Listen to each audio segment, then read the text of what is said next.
This is his hand. It's so funny. But I don't know if he's pointing or doing that, you know. All right, I have a comment. Go ahead, Ray. This will be my hand raise. I always wanted to be a good student in school and learn respectfully. Gentlemen, ladies, here's the reality. Like, here it is. What Ben Workman, a sophisticated young man, was saying was so inextricably linked to caring about long-term outcomes.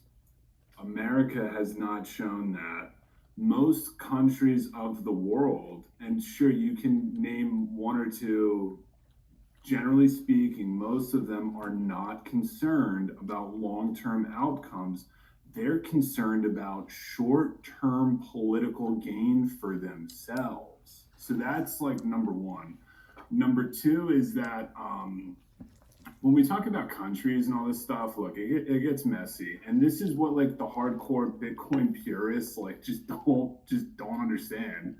Like they think like in like tomorrow or next year or 5 years from now, like everything is going to be transacted in Bitcoin, from one slice of hot pizza to every stock on every country's global exchange is going to be priced in Bitcoin. And it's like, no, I just don't see that, right? We're talking about entities like NATO, militaristic like power alliances, right? And all this other complexity. And to think that they're just going to just adopt Bitcoin because it's better. We all get that it's better, right? But that's not the reality of life.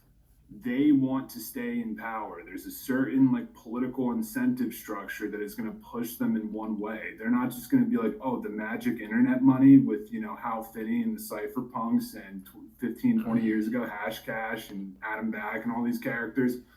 We're just going to use that as money because it's technologically superior, right? Like they're not going to come out and start sounding like Michael Saylor. So like when we talk about like who's going to print money for this or that, I would just suggest that we think of this as like a much more complex question of real life power structures and like large swaths of militaristic power that are supporting them.